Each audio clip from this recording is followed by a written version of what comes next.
3 days after Rachel Moore stopped her car on Route 9 and gave a crying 7-year-old boy her last $20 and half her lunch, two black SUVs appeared outside her house. They didn't knock. They didn't announce themselves. They just parked, one on each side of the street, and stayed. Her husband, Dennis, noticed them first. He came inside with his jaw tight and told Rachel something was wrong. She went to the window and looked out and felt a chill that had nothing to do with the weather. The cars were still there the next morning. On the third day, a man in a suit knocked on the door. He introduced himself as Frank Holloway, head of security for a private individual who preferred to remain unnamed. He said his employer would like to speak with Rachel about an encounter that had taken place on Route 9 3 days ago. Rachel told Dennis. Dennis told her to say no. She said yes, because Rachel Moore had lived her whole life saying yes to things that frightened her when they were the right things to do. And she didn't know how to make herself stop. What she did not know, what she could not have known, was that the boy she had stopped for on that roadside was not a homeless child. He was not forgotten by anyone. He was, in fact, the most searched-for child in the state at that moment, and the man who had been looking for him was not the kind of man whose attention you could receive without your entire life changing. Whether that change would save her or swallow her whole was not yet clear. Like this video right now. That like button is what gets stories like this in front of people. It costs you nothing. Do it. Subscribe if you haven't. It's free. And drop a comment right now.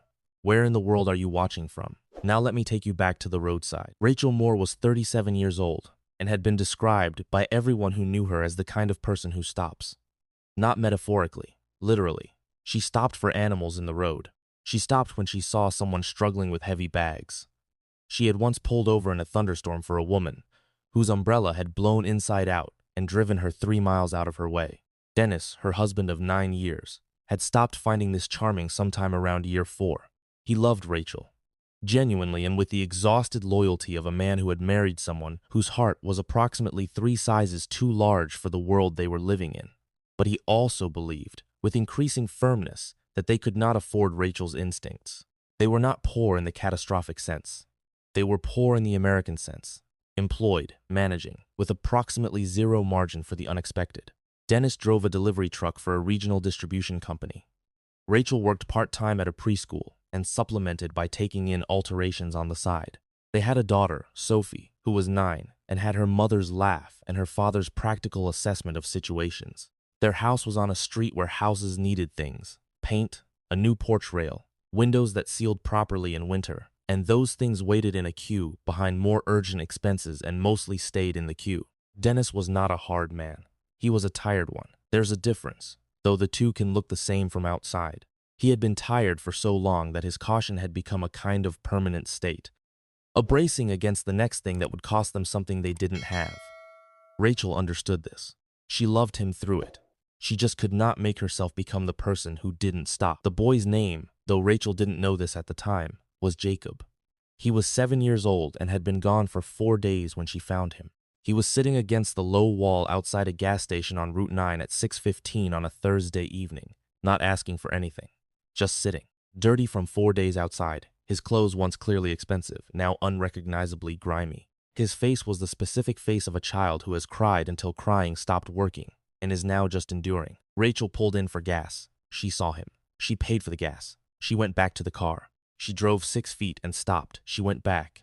She crouched down in front of him and said, "Hey, are you okay?" He looked at her. He shook his head. She sat down on the curb beside him, not kneeling, sitting on the same level, on the actual ground. And she asked him his name and he said Jake. She asked if he was hungry and he nodded.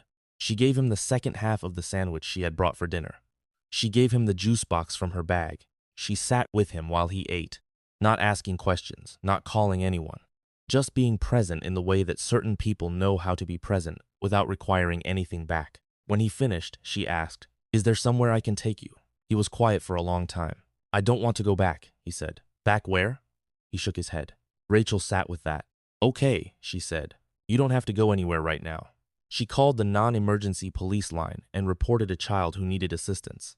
She stayed with him until they arrived. She gave them her name and number. She gave Jake the $20 from her wallet because she didn't know why, just because it felt like leaving him with something was better than leaving him with nothing.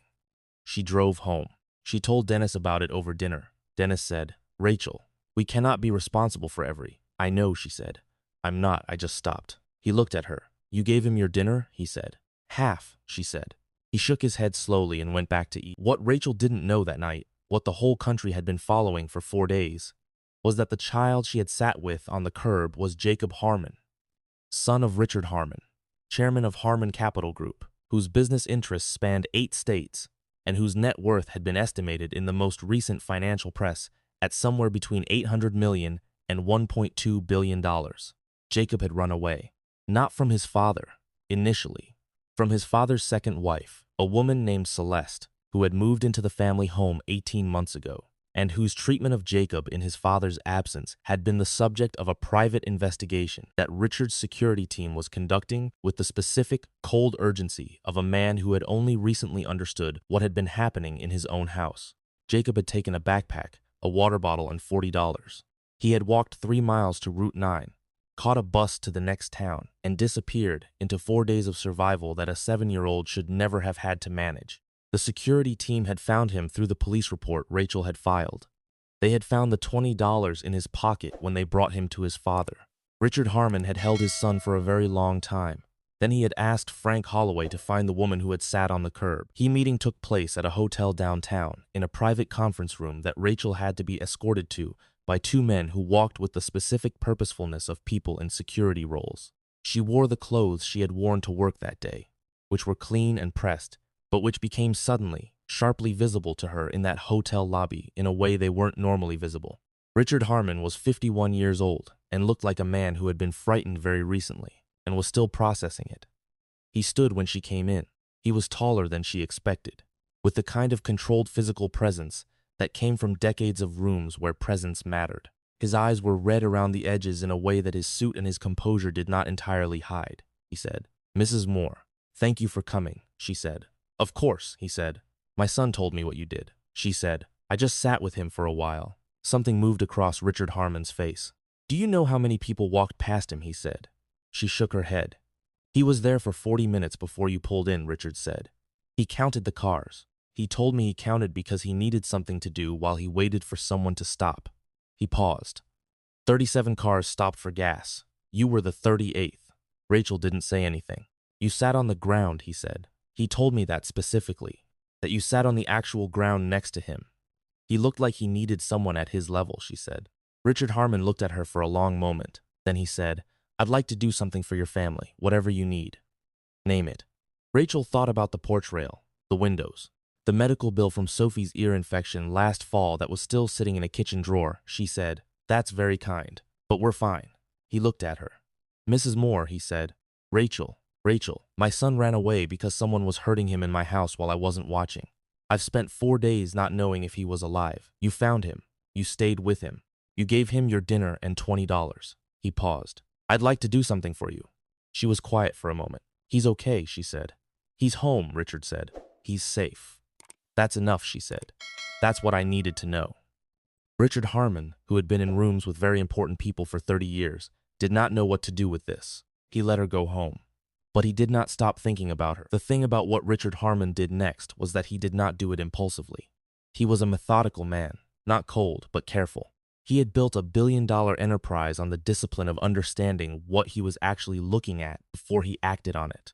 He had also, in the past 18 months, failed comprehensively to understand what was happening in his own household, and that failure was sitting on him heavily. He had his security team compile a profile of the Moore family, not invasively, basic public information. He wanted to understand who Rachel was. What he found was unremarkable on paper and remarkable in practice. A preschool worker, alterations on the side, a husband who drove trucks, a daughter in 4th grade, a house that needed things, a community presence.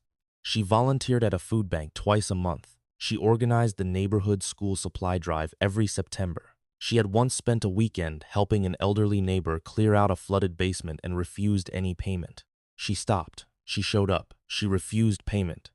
Richard had spent 30 years surrounded by people who did things for what they could get in return. The concept of a person who simply did things because they were the right things to do had become, in his world, largely theoretical. He went back to his son. He said, "Tell me more about the lady who stopped." Jacob said, "She sat on the ground. She didn't ask me any questions until I ate."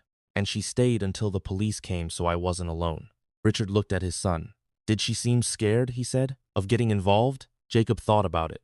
A little, he said, but she stayed anyway. Like this video right now. We are getting to the part where everything shifts and that like button needs to be hit before we go further. Do it. Subscribe too. Drop a comment. Where are you watching from? Now watch what Richard Harmon decides to do. Richard Harmon came to Rachel's house 2 weeks later, not with the security team this time. Alone, in a car that was expensive but not ostentatious, wearing clothes that were deliberately unremarkable. He knocked on the door himself. Dennis answered. He recognized the name when Richard introduced himself. He looked at his wife over Richard's shoulder with the expression of a man who has been quietly bracing for something and has now seen the shape of it. They sat in the living room, the one with the couch that had been reupholstered once and needed it again, the one with the coffee table Dennis had built himself from reclaimed wood, the one with Sophie's school photos on the wall and Rachel's alterations project spread across the far chair. Richard explained what he wanted to do. He had a foundation, the Harmon Family Foundation, established initially as a tax structure, but which he had recently decided should function as an actual mechanism for doing something. He wanted Rachel to consult on its community programs, paid work, legitimate work, the kind that would use what she clearly already did naturally and compensate her for it. He named a salary figure. Dennis looked at the table. Rachel looked at Richard. Why? She said. Because I need someone in that room who stops, Richard said. Every person I employ stops when stopping costs something. I need someone who doesn't make that calculation. I have a job, Rachel said. I know, he said. This would be in addition to it, at least initially. Or instead of it, if you prefer. That's up to you. Rachel said she would think about it. Richard left. Dennis waited until the car was gone. Then he said, Rachel. She looked at him. That man is going to take you somewhere I can't follow, he said. It was not an accusation. It was the specific fear of a man who loved his wife and understood, with the clear-eyed vision of someone who had been watching carefully for 9 years, exactly what the gap between his world and Richard Harmon's world contained. Rachel crossed the room and sat beside him. I'm not going anywhere, she said. She believed it when she said it. She took the consulting role. 3 months. That was what she told herself. 3 months to help establish the foundation's community programs, and then she would assess. The work was good. That was the thing she hadn't fully anticipated. It was the exact work she had always done informally, finding the gaps that the official systems missed, connecting people with resources that existed but weren't visible, doing the slow, unglamorous infrastructure of actually helping. Except now she had a budget and a team, and the specific amplification that came from having serious money behind serious intention. She was, it turned out, exceptional at it. Richard saw this. He attended one of the community meetings she organized, a listening session in a neighborhood where the foundation was piloting a childcare access program, and watched her work a room in the way that people who have good social intelligence work rooms, which is to say without appearing to work it at all. Afterward, he said, I've been paying consultants for 12 years. You're the first one who actually listened to the room instead of presenting to it, she said. It's a listening session. That's the point, he said. You'd be surprised how many people miss that point. She laughed. He was looking at her when she laughed. Dennis started noticing things, not dramatic things, small ones. Rachel's phone going to voicemail more often during the hours she was at foundation work. The way she talked about the projects with an energy she hadn't had in years. The name Richard coming up in conversation in passing. The way names come up when someone is in your ambient world. He did not say anything for 2 months. Then one evening, Sophie in bed, the house quiet, Rachel at the kitchen table, reviewing program proposals. He sat across from her. Are you happy? He said. She looked up. Yes, she said. Then I mean in general, with the work. It's not with the work, Dennis said. Are you happy? With this. He gestured at the kitchen, the house, the accumulated ordinary life they had built. She looked at him for a long time. Dennis, she said. I need the real answer, he said. Not the answer you give me to make me feel okay. She set down her pen. I love you, she said. I love our life. But, he said. She shook her head. There's no but. There's just. She stopped. He waited. I feel like I can do more than I've been doing, she said carefully. And that's not about you. That's not about us. That's just. I think I've been living at the edge of what I'm capable of for a long time, and I didn't know it until now. Dennis looked at his wife. He looked at his hands. He said, I always knew you were more than what we could give you room for. His voice was very quiet. I just hoped it wouldn't matter. She pressed her hand over his. They sat in the kitchen for a long time without saying anything else. The moment everything changed publicly happened at a foundation gala 8 months after Rachel started the work. Richard Harmon gave a speech about the foundation's first year. He talked about programs and outcomes and the philosophy of how the work had been approached. And then he said something that the room hadn't been expecting. He said, "8 months ago, a woman sat on the side of a road with my son when he was frightened and alone, and 37 people had driven past without stopping. She gave him half her dinner and her last $20 and sat on the actual ground so he wouldn't feel small." The room was quiet. "That woman is in this room tonight," he said. "And the way this foundation has approached its work, the listening before the presenting, the sitting at the actual level of the people we serve, that came from her. Not from me. From her." He looked at Rachel. "Rachel Moore is the reason my son is not afraid to ask for help anymore," he said. "And she is the reason this foundation does what it actually set out to do." I wanted the room to know that. The applause was genuine and sustained. Rachel felt Dennis's hand find hers under the table, and she held it. She also, in the same moment, saw Richard Harmon looking at her with an expression that she had been noticing for months and had been choosing, carefully and deliberately, not to name. She named it now. She looked away. She resigned from the foundation 6 weeks later. Not dramatically, not in response to any single incident. She wrote Richard a letter that was professional and grateful and honest in the specific way of someone who has understood a situation and is removing themselves from it before it becomes something else. She said that the foundation's work was important, and she had been glad to contribute to its start. She said she thought it should continue, and that the team she had assembled was capable of carrying it forward. She said that she needed to step back. Richard called her. She answered. He said, "Did I do something wrong?" She said, "No, I'm doing something right." A pause. "I don't want you to go," he said. "I know," she said. Another pause. "Is there anything I can say?" he said. She thought about Dennis at the kitchen table. "I always knew you were more than what we could give you room for. I just hoped it wouldn't matter." She thought about Sophie's photos on the wall and the coffee table Dennis had built from reclaimed wood. She thought about sitting on the curb next to a 7-year-old boy because it was the right thing to do, and that's what you did. "No," she said, "there isn't." She thanked him for the opportunity. She hung up. She went to find Dennis. He was on the porch, fixing the rail that had been waiting 2 years to be fixed. He had driven to the hardware store that morning and bought the materials and started working. She sat on the step and watched him. After a while he said, without looking up, "Are you okay?" "Yes," she said. Really," she said. He kept working. She watched him work. A month after Rachel resigned, Richard Harmon made an announcement. Not about Rachel, about the foundation. He was restructuring it as an independent organization, permanently endowed, with a board that included community representatives from the neighborhoods it served.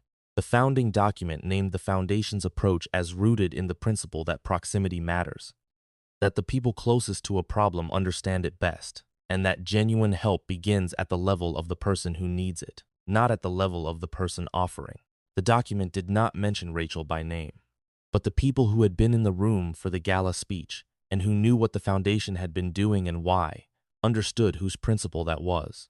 Richard also made a private transfer, not to Rachel directly, which she would have returned, but to the neighborhood food bank where she volunteered twice a month, a 5-year operating endowment that guaranteed the bank's funding regardless of donation fluctuations.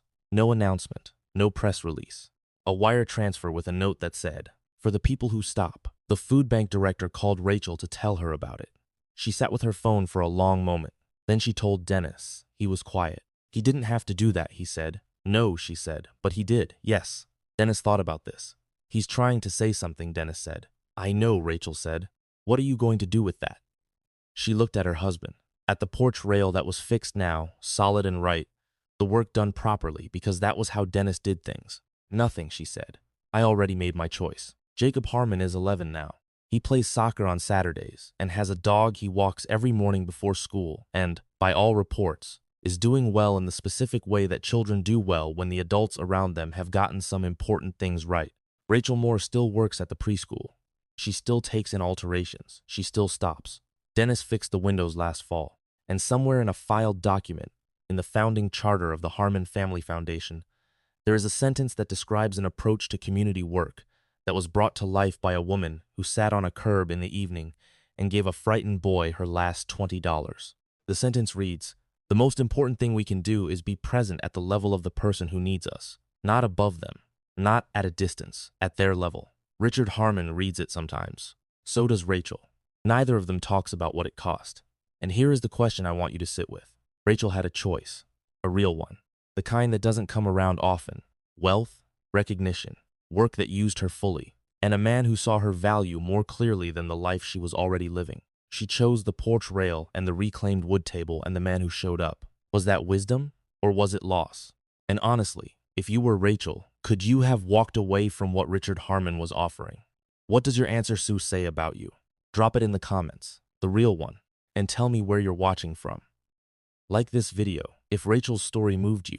That like costs nothing and means everything for stories like this, reaching people who need them. Hit it. Share this. Subscribe if you're not already. See you in the next one.